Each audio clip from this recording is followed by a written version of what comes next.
Hello everyone, and welcome back to what would have been day 6 at the boot camp, but instead it is just another day. This is day 2 of my travels back to Florida. Stayed in Montgomery again, but this time I didn't do anything. Didn't go on a hike, didn't go to the gym, just kind of lounged around. I listened to music to fill my time, but just felt lame. Oh, it's starting to rain. Anyways, just wanted to kind of keep the rhythm. I don't know, I kind of enjoy making these videos now.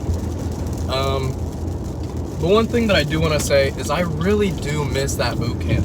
Like insanely miss it. It really gave me a purpose, you know? Like when I'm in Brevard, you know, there's things that I can do to fill my time, but it just doesn't feel productive. You know, it doesn't feel,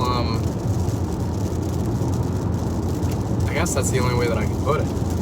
Being up in Tennessee and going to that boot camp and being there for 10 and a half hours a day felt amazing. It felt like I actually had a purpose, you know?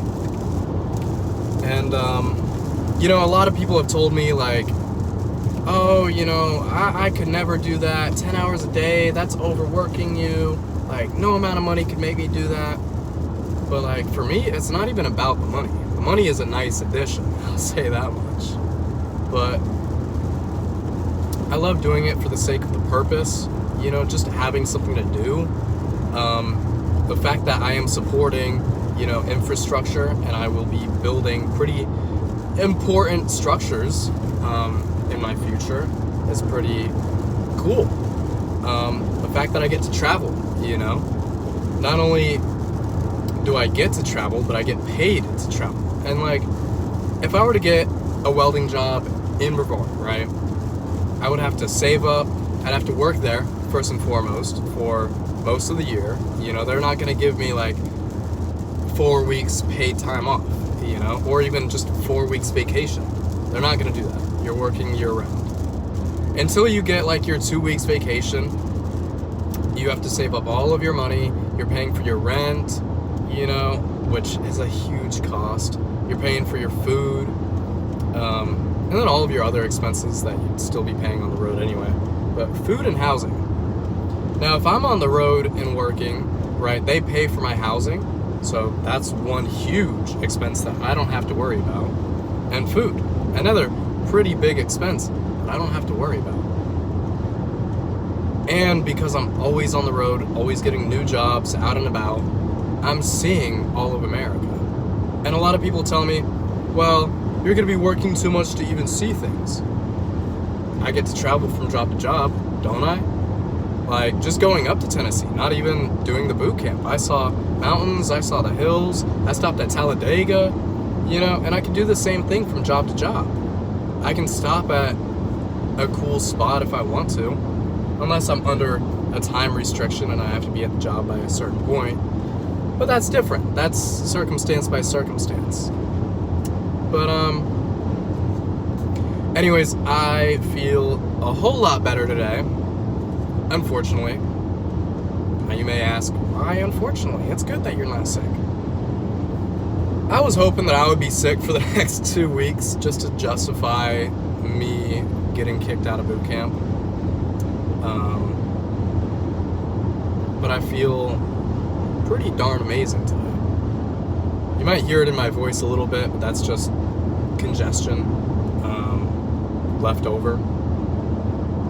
It would be gone by now, but I'm in the car and I'm not disposing of that in any way. But yeah, I mean, it's taken me 4 years to get COVID. I finally freaking got it, and it lasted me a day. Hello, Mr. Copper. I'm going 75, buddy. Do not pull me. Anyways, yeah, it took 4 years to get it and lasted me 1 day.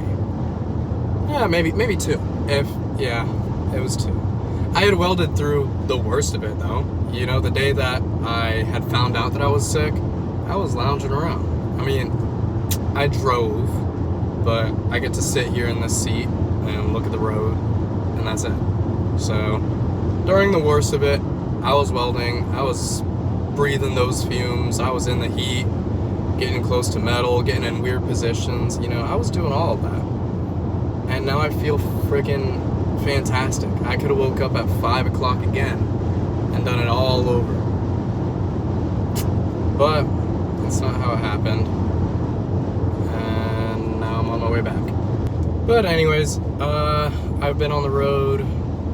I drove for 7 hours yesterday, and I've got another 8-hour drive today. I'm already back in Florida. I'm on I-95. I already went through Alabama, went on I-10. I'm about an hour away from home now. I don't know what I'm gonna do once I'm back. I'll start up my generator and get to welding as soon as tomorrow, but I don't know what to do to fill my time. I might just start surfing, It's been years since I last surfed. My sister's got a board that's laying around. She tried to sell a couple years ago, couldn't. I might as well pick up a hobby. I mean, heck, how can I be from the coast of Florida and not know how to surf? At least not know in my head that I can surf. I've got pretty good balance. I believe in myself, but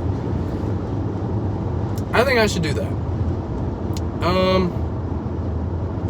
But anyways, I've got 2 more weeks until I go back up, I guess.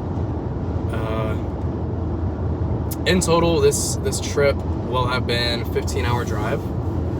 I think it took me something like 22 to 24 hours on the way up. I took quite a few back roads. And let me tell you, the back roads are where it's at. Man, I was a little scared because, if I got a flat tire or if I broke down or something, I'd be further away from help. But aside from that, man, those back roads really opened my mind. It showed me the mountains, it showed me the hills. Staying on these highways is brain numbing, and dangerous.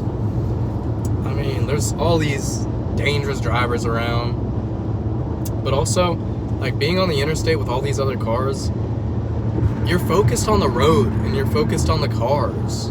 But when you're in the back roads, there's no other cars to have to keep watch of so that they don't crash into you, It's just you and the road. They felt pretty freaking awesome. Can't wait until I go back up. I'm definitely taking those back roads again. Those 10, 12-hour drives felt like nothing. I'm not gonna lie. And even today, I mean, I'm chilling. Yesterday, when I was sick still, it was 7 hours, nothing. I mean, my family was concerned. They still are concerned about me doing these long drives. And to their defense, I would be too if I had a child doing all this, especially on such busy roads with so many dangerous drivers, But as far as me, being comfortable and being cognitively there, it's almost like I'm made for this, It really makes me excited for my future. But, just gotta wait until I can get there. I met some amazing people, saw some amazing things while I was up in Tennessee. Granted, I was only there for 4 days, but I'm concerned for the next group of people. I don't know how they're gonna compare. Because this group was pretty amazing. I mean, I showed up one day early. I went to the school to check it out, just see where it was, and I met Heath, this amazing, cool dude. I mean, I didn't really get to know him, so I don't know if I should really say all that, but he was cool. He had a lot of information to give regarding the union, about just this line of work, and some cool stories about what he's done, And it really makes me excited for what I may get to experience. I mean, the reason I'm doing all of this is pretty much for the dad lore, right? And everything that he was telling me was basically dad lore, except he didn't have any children or a wife or any of that. just wasn't his life, I guess. But yeah, I met some pretty cool people and had some cool experiences with them, like being up here for the first time. I mean, one kid was straight out of high school, 18 years old, felt insecure that he was the youngest, he had the least amount of experience, but I mean, I talked to him, I kind of reassured him, we're all here for different reasons. I mean, some of us have been in the union for a couple of years and we're just getting recertified. Some people have been here for a couple decades and are getting recertified. Some of us have been here for decades and have bad habits, and they're going to struggle just as much as you are. But because you're new to it, you're more moldable in a sense. You're easier to train. And it was just cool to see so many different people from so many different backgrounds. I mean, there were people from Montana, Iowa, Texas. There were 2 other guys from Brevard County, Palm Bay. That was crazy to me. It was the Brevard boys. It was the 3 of us. That was too cool. I was not expecting that. I was able to talk about Merritt Island, talking about the dead ass mall that we've got, talk about the Indian River, Cocoa Beach. It was cool. Actually, my instructor was also from Central Florida. He knew about like Merritt Island and Cocoa Beach, and I was saying like people glorify the beaches here for whatever reason. It's a tourist spot. I really don't get it. The water is murky, freaking. It's just gross. I thought it was because of Kelly Slater. You know, just one of the most popular surfers. That's kind of like where he was raised. Yada yada yada. But like. He chimed in and he was like, well, people glorify coconuts. I was like, coconuts on the beach? Like the bar? And he's like, yeah. And I was like, don't know why you would vacation to a place just to visit a bar. But I guess some people are that way. But yeah, no, it was really cool. I'm both excited and a little nervous to meet next group of people. I hope they're just as cool. One thing that I have noticed being between high school, trade school, and now this boot camp, I realized that there's different types of people. You know, everywhere you go, there's gonna be types of people. I mean, some of these people that I met up there remind me heavily of someone else that I already know. Whether it's in their looks, whether it's in their demeanor, whether it's in their attitude. I mean, and some of them remind me of multiple people kind of collided into one. And it's like, I never would have thought of a combination of people like this. And it's just, it's weird to put it into words like that, but it's just so cool to meet these different types of people. You know, meet people from different backgrounds with different experiences. I mean, we're all so unique, and I've always been told that, but living in Brevard, you kind of get the same-ish kind of people, you know? I mean, just going through high school, really. It's all monotonous. Everyone wants to be the same. Everyone wants to be like the popular kids. No one's really genuine. But once you get into further education and you know, into career-driven people, it's like, none of that matters. They just are who they are. And that's the coolest thing. So, anyways, with that being said, that's pretty much all I've got to say for now. Maybe I'll catch you in tomorrow's video.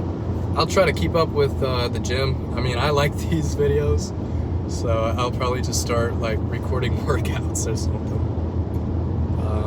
If I go surfing, I'll try to get clips. I don't really know how that's gonna work, because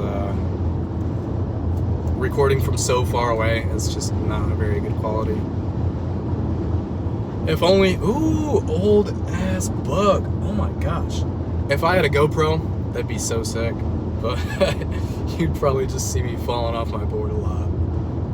But yeah, no, anyways, I'm not gonna ramble anymore. I shall see y'all whenever I see y'all. But anyways, bye-bye.